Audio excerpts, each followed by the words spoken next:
Good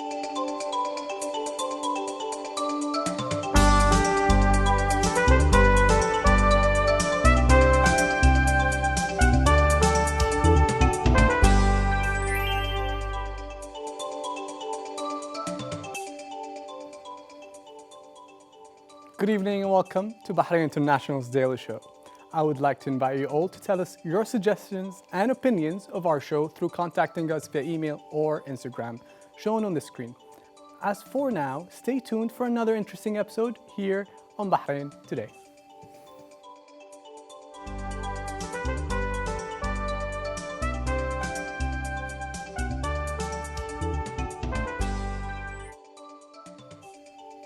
ResCat is a new non-profit organization for the advancement of animal welfare. Its main goals are to rescue cats in need and to improve the relationship between cats and humans in Bahrain. They have only recently established, but they have already made a significant difference and hope to contribute more in the future. Let's look into this a little bit more and gain some more insight. ResCat is a new non-profit organization for the advancement of animal welfare. Its main goals are to rescue cats in need and to improve the relationship between cats and humans in Bahrain. We believe in animal wellness, and it's very important for us to support stray cats and dogs. So we were trying our best to basically support the shelters and support everybody in every way we can. We have been very lucky that Tails has agreed to support us with Challenge 68. They are as passionate as we are about this project. They are the preferred choice for us, not only because of the quality of their work, but because of their beliefs as well. ResCat was funded by a group of individual rescuers and cat lovers who had been supporting each other for some time on a friendly basis and felt the need to centralize their efforts and make a greater impact. Being a rescuer is a very demanding job financially, emotionally, and is also very time-consuming. ResCat does not make any profit out of rescuing and it fully depends on donations.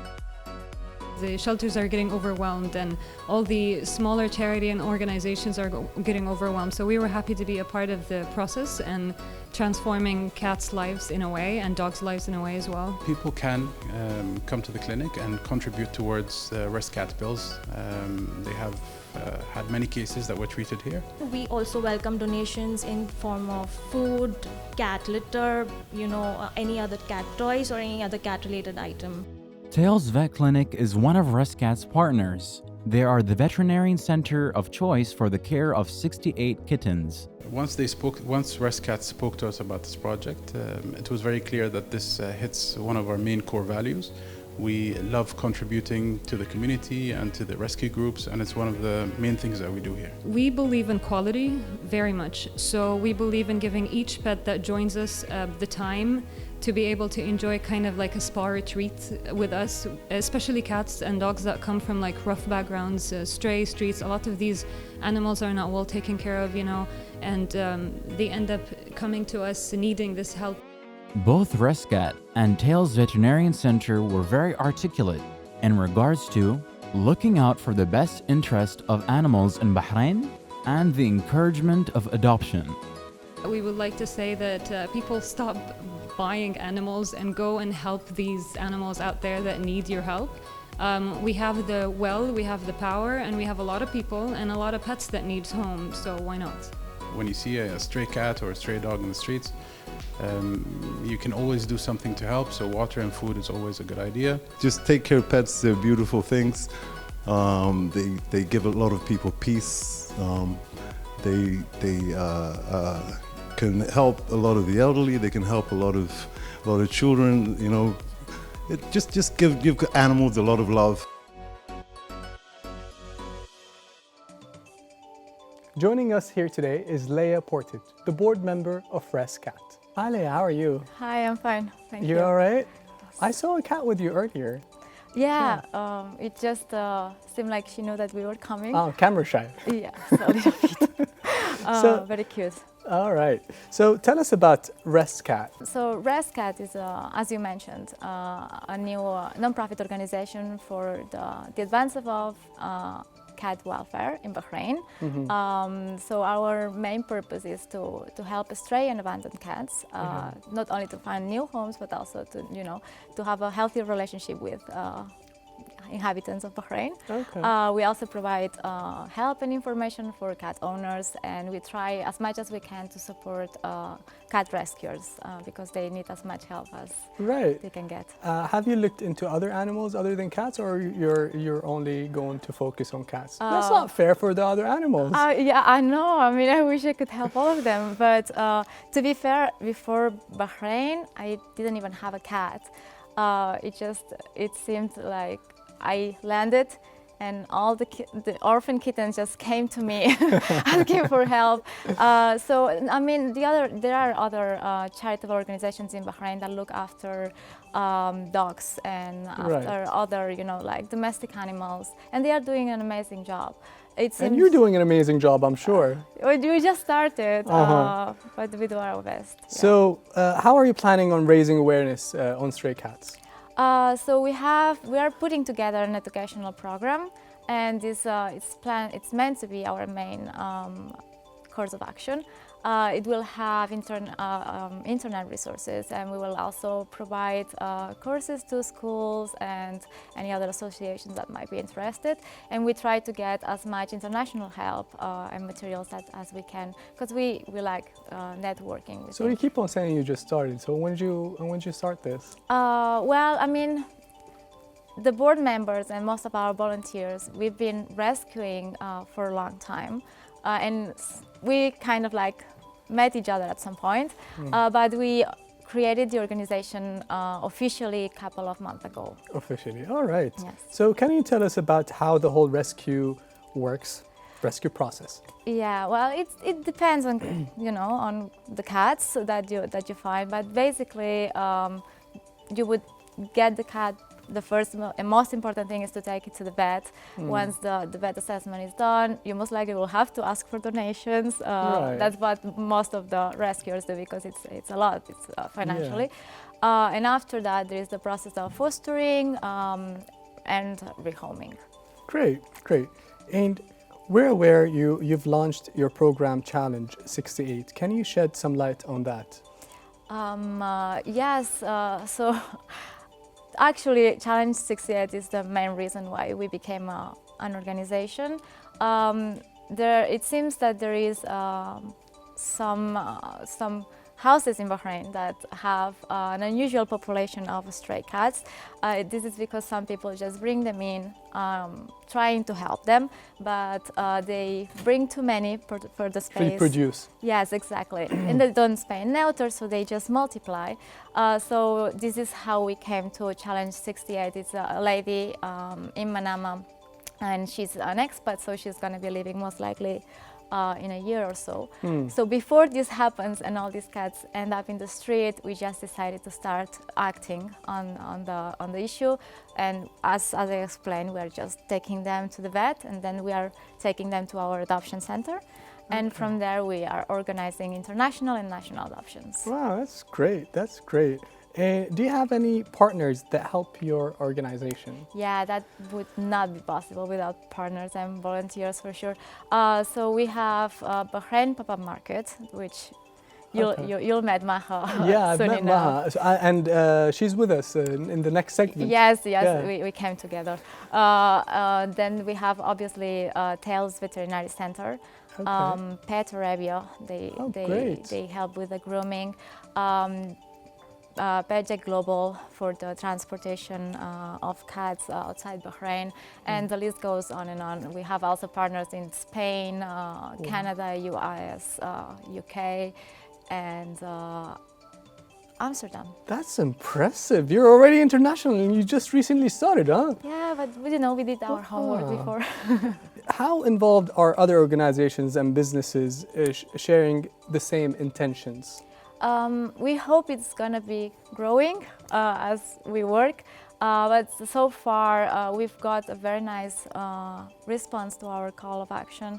We are partnering with cleaning company so we can keep our adoption center very clean. We are also partnering with, as I mentioned, some pet stores and small businesses who are just, proud of being engaged in a cause like this. So so far so good. Yeah, Okay, and you've got volunteers like not organizations, like people you meet, people hear about you, want to volunteer and help you out. Do you get that a lot? Yes. The more that we get out, the more people that we get. But I think that there is a lot of misinformation in Bahrain. Even though cats are everywhere, or because cats are everywhere, people just underestimate a little bit the problem. Once we go out and we show what we're doing, people normally offer help in many different ways, which is the exciting part, because we are not only looking for people to look after the cats, we look people who can donate their times and their skills in many different areas. Right. Cool. And what are your future plans? Well, we are still focusing on challenges. The present. Yes, one step at a time. The goal would be to do a couple of big challenges per year, and then the rest is providing aid for the cats and the people who help the cats. We want to give back to the community. We think that that's the best way of engaging people. Yeah, that's great. And what would be the resounding plea you wish everyone would stand up and take note of when it comes to cats? I think the main thing I would be very happy to hear is don't buy a cat, adopt one. We don't need more cats. That's a very sensitive issue, but this is also a very, important part of the problem. The second would be please spay and neuter, which goes back to the first point, vaccinate and microchip, because a lot of pets get stolen and lost in Bahrain. So if you don't microchip them, it's far more difficult to get them back to you. Right. And finally, that, a cat or any animal, by that matter, if you bring it to your home, he's a family member. So, no abandonments and no mistreatments. Of course. Well, Leah, we will conclude this segment. Is there anything you want to add? Ali, thank you for the opportunity of being here, and just hope that the interview helps people to, build awareness. Yes, exactly. Yes. Well, thank you for doing what you're doing. You're great. You're a great soul. You're a beautiful soul. Thank you very much. Thank you. Viewers, we'll be right back.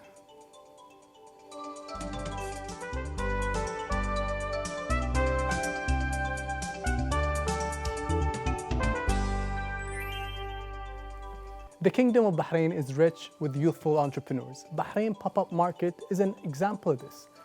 It is a market in which a variety of different local vendors are given a platform to display and sell their products. The overall theme of the pop-up varies from season to season. Let's look into how Maha Al-Sahaf, the founder of Bahrain Pop-Up Market, started her brand.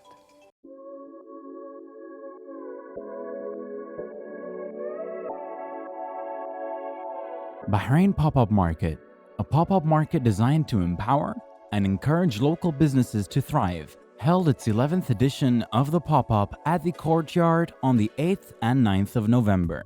Got different types of vendors. You got jewelry, food, fashion. So it's an exciting time as well, especially for those who want to showcase what they've got, Our brand is Amna Patisserie. This is my mom. She owns it. We've started it since 1998. To get a chance to look at all the individual businesses around, I think it's a great venue and the weather's getting great. So, well, we're just here to come and entertain and to make sure that there is a lot of music in this place. We also want to showcase some of our students from the workshop and friends who are linked with us to come and spread the joy of music. Over 30 vendors participated amongst 4,000 attendees, with businesses ranging from food, vets to hip clothing, and more. Various people stressed the importance of events and markets like these for Bahrain. Businesses and visitors felt the same way in regards to the importance of such events on a national scale, as well as from an entrepreneurial perspective. It gives local businesses a chance to showcase their talents, their products and everything and stuff, and especially for the community in Bahrain. It's very important. I myself find it very interesting that there's a lot of other vendors as well that I have never met before, and it's a nice feeling when you get to have a face-to-face interaction with your customer. I think it's great because we have a lot of mainstream vendors in Bahrain, but not enough exposure for kind of local vendors and small businesses. Local businesses are given a platform to sell their products and offer their services to a wide variety of people from all walks of life. My company is Eclectic Jungle. So what we do here is we sell hip-hop merchandise, but we also sell, like retro gaming arcade stuff. It's kind of a mix of just different things, really, What we want to do is to basically showcase some of our students. You'll hear the sets that we're doing. They'll be across different genres as well. So you'll have a little bit of jazz, a little bit of pop, a little bit of rock. We're going to mix it, but it's catering to each individual. Bahrain Pop-Up Market are currently planning their next market, getting ready for the winter. Bahrain Pop-Up Market believe that empowering local businesses has and always will be their passion, and they're currently planning to showcase that with a wide variety of pop-up markets coming soon. Absolutely, they promote very well. They're posting all the time as well, and they're very active, So for me, it's nice to be part of the event because you can feel like they care about their vendors and stuff, and they want to push local businesses, It's nice to see local talent, local music talent. I'm also looking forward to buying some really unique items and maybe giving them as presents. Well, we're hoping to get more client base where we can just expand to the Gulf area. So we thanks to Bahrain Pop-Up Market for giving us an opportunity to showcase what we do and to showcase some of the students and the clients that are linked with us to be able to spread the love of music all across. This is the season. This is the best season. Joining us here today in the studio is Maha Sahaf, the owner of Bahrain Pop-Up Market. Hi Maha, how are you? Good, thank you. How are you? I'm great, I'm good. Good to see you again. I always meet you in the pop-up markets that you arrange and manage, and they're great. Thank you. Thank you for always joining them as well. Oh, my pleasure. So what inspired you to start Bahrain Pop-Up Market? So I used to live in Canada and I worked in the art world. I used to own an art gallery and showcase a lot of different artists. Right. At one point, I decided that I didn't just want to work with artists, but I wanted to work with creatives from all forms of art, and decided that the best way to do it would be through a pop-up market. Right. And I started the project in Toronto, but then I moved to Bahrain very soon after and decided to do it in Bahrain. That's great. And how does these pop-ups contribute to the local businesses? It helps a lot of people determine whether or not their product is going to be successful in the market. So I encourage a lot of emerging and middle-sized businesses to join the pop-up market and explore, people's reactions to their products, see if their prices are right, if their products need to be changed a little bit or not, That's all great. these things. Testing the market, like they say. Exactly, yeah. Yeah, so why would you say these pop-up markets are important? I think they're important because there's no place where a person can rent, for a small fee, a shop with a lot of people attending and looking at their products and, touching them, feeling them, trying them on and all of these things. So it kind of fills in that gap where, if I'm starting a business, I can't afford to go and rent a shop and, just from the very get-go. Yeah. And then maybe my product is not as successful as I would have thought it would be. Right. So this is a good opportunity for people starting out to see if, what I'm doing is actually going to work or not. Yeah. And did you ever think the pop-up markets would become this big? No. Honestly, when I started in Hopscotch. Right. It's a coffee shop in SAR. Yeah, I heard about that. It was huge. The traffic was crazy. That was you? That was me. But the owner of Hopscotch is a very dear friend of mine. She's a sister of mine. And she offered me her venue. She said, you just moved to Bahrain. try out this business idea of yours, use my space and see how it goes. And it was really successful. Yeah, it did. So then I just kept trying, you know, again and again and again. I struggled in the beginning to find venues that would host the pop-up market, but then I met really amazing people that own like small malls, and then it just grew from there. Cool. And which one is your next pop-up market? The next pop-up market is going to be a winter market. It's happening at Mercado Mall on December 6th and 7th from 5 to 11. That's great. That's great. We look forward for that. I will be there. So we know that you're all about charity. What type of charities participate in your pop-ups? So I've always given free tables to charities. Each event that I've done, I've tried to work with a different charity, but sometimes I give the same table to the same charity if they've got a lot of work that they need to fundraise for. This upcoming one, I'm giving a table to Rescat, which is a new non-profit organization that's rescuing injured cats and abandoned cats in Bahrain. And I'm also giving a table to APECO, which is Sheikha Marwa's charity. Okay, what does the APECO do? They did a very important project, TNR of dogs. So they trapped, neutered, and released, I think it was 300 dogs in Bahrain, which was a phenomenal project. Wow. Yeah. And so we're back to animals. So you're friends with cats and dogs. So yes, that's all what animals. you're doing. Wow, that's cool. And were there any obstacles when you started the pop-up market? Yes, there were. I have to say, I didn't know the rules and regulations. I didn't know who to ask, you know, about certain things, like getting approvals, speaking like you said, the traffic was crazy the first time I did the pop-up market. So these things I had to learn along the way, like to speak to traffic police and all of these things. So I've learned a lot and I still continue to learn. There's lots to be learned. So I'll just learn by making more mistakes, I guess. I hope not. Maybe learning from other mistakes. That's the best way to learn. And what can we expect from future pop-ups? I think the plan is for it to grow and include more performances, music. I also hope to give more tables to different types of charities as well, and just to make it a space where people feel like they can come display their creativity, their talents, their designs, and see how it goes for them. And do you approach artists? Do artists approach you? It's a two-way relationship. Same thing with charities.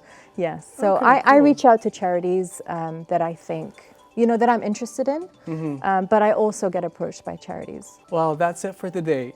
Do you want anything to say before we conclude this segment? Thank you so much for having me. Oh, our pleasure. Thank you, Mahal. Thank you, Hamid. Viewers, hold on. We'll be back in a short period.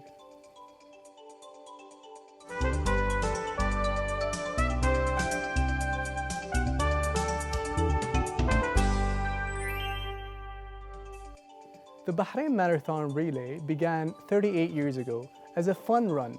Marathon is not about winning, it's about being part of the journey. Today, running events had grown to become one of the largest charity sporting events in the Kingdom of Bahrain.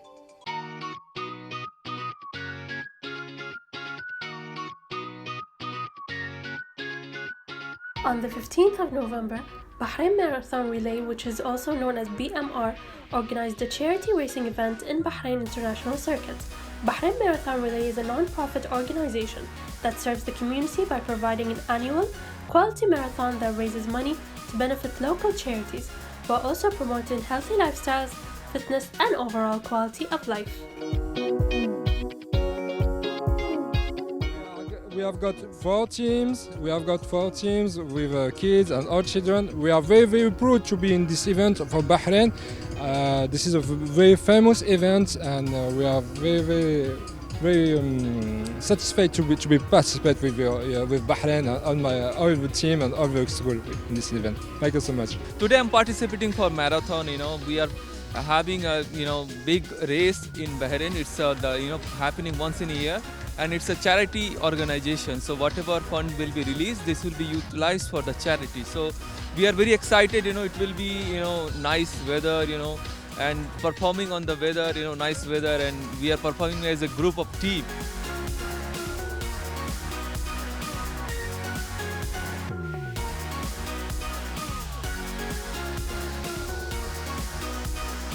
This is my second time here, and I always like coming here, especially my team. I support migrant workers.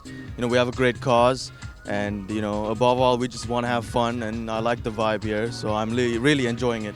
It's been organized very well. We have a group in which all the maps have been shared. So there are 16 participants, and everyone knows their role, and we have nicely arranged the logistics. We have cars. 4 cars that's picking up all the runners to different places, and we have the bus arranged. Once we finish our race, we'll be picked up. So it's all great. It's a great feeling. I'm running for the first time, and today we are representing Bahrain chapter of Institute of Chartered Accountants of India. So that is I would like to thank my chapter for giving me this opportunity. And yeah, it's a very good event, very well organized. It started on time. And all the runners started with a lot of energy. We hope that all of us run for the good cause. The event is for a good cause, so let's hope for the best.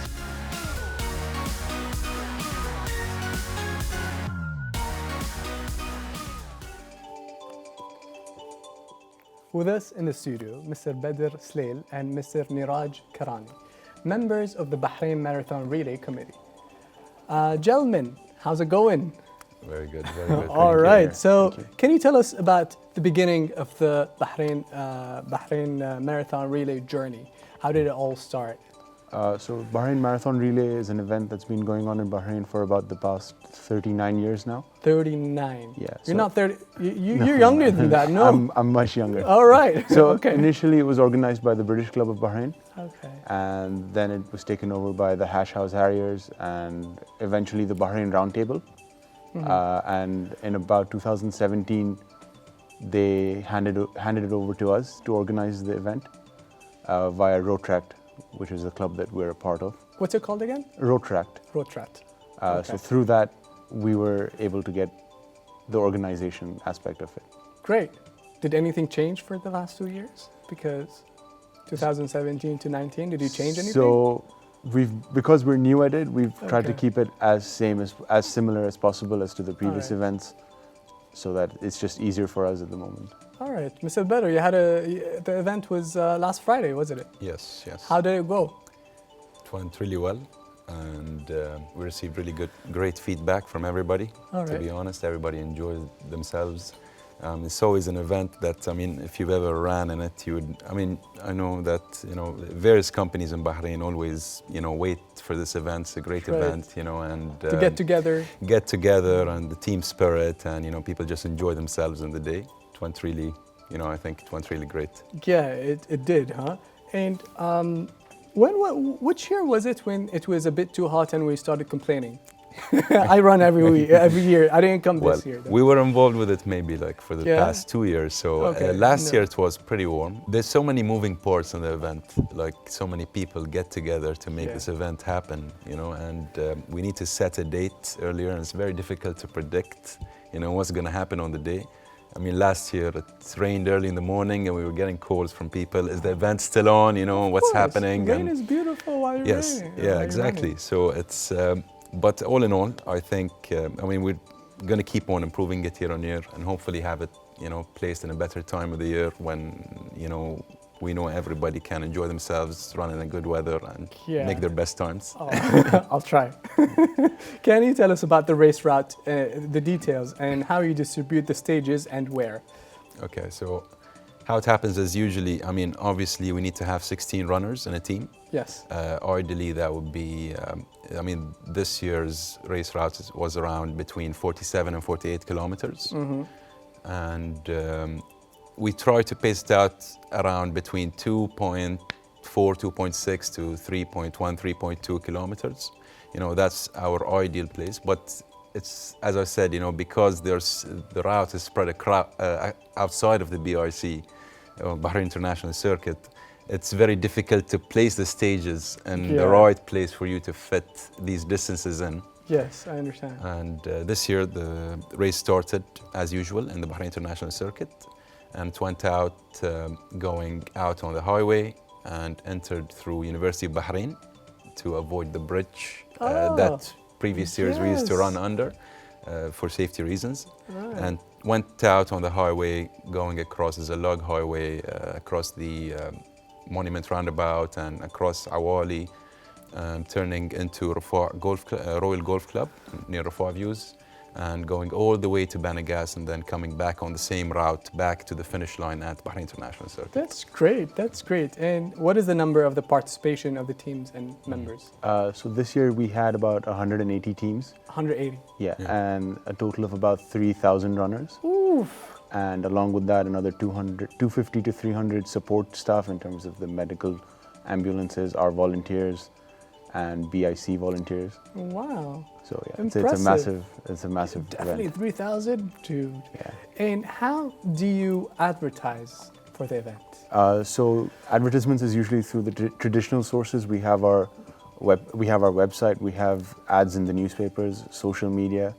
But in general, it's an event that's already got a name brand in Bahrain. Yes. So people automatically start asking us about August, September, and we get inquiries. Yeah. When is the event happening? And as we know, it's a non-profitable organization, and it's a charity event. What organizations do you help?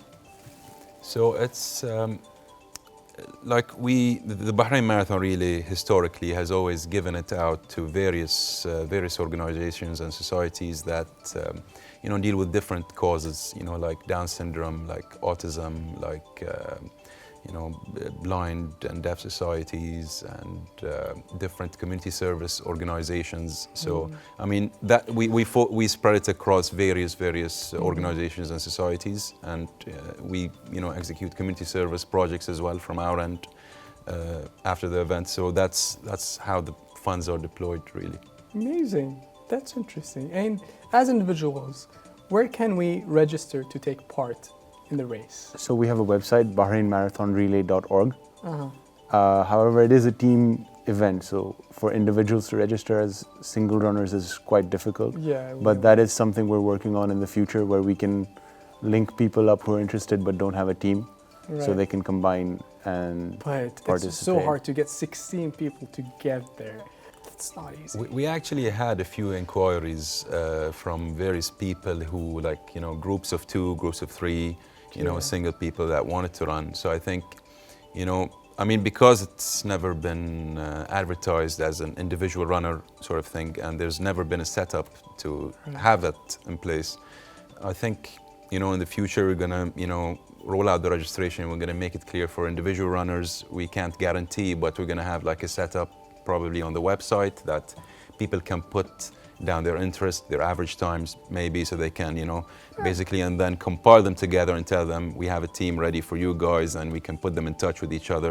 We can set up a system in a way to have that accommodated for the people that want to run but don't have a team put together. Definitely. Yeah. So, final questions.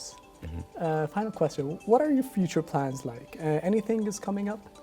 Well, as the Bahrain Marathon Relay organization, we just focus on this one race, to be honest, and it's such a big event, and it takes up a lot of preparation, a lot of time to put it through, But as Rotary Club of Bahrain, we have another big event that usually happens around March or April, and that's called Against the Clock. It's also right, I heard about that. It's also an old event that's been running for about almost 18, 19 years, I would think by now. And that's another thing that our club is involved in. So Cool. So is there a message that you want to send out to the audience?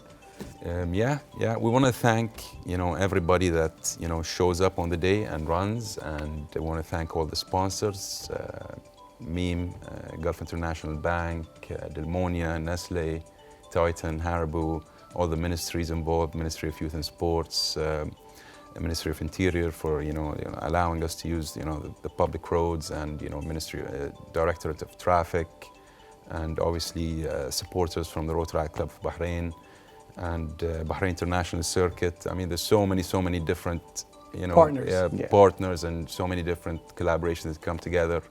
And Bahrain Triathlon Association, we had a big change this year, which was the timekeeping aspect of it. They've helped us a lot with the timekeeping aspect. So we're very thankful for everybody that took part and came together to make this event happen. That's great. Yeah. Well, thank you, gentlemen. Thank you so much. Thank you. Thank you. Viewers, we'll be right back. Don't go away.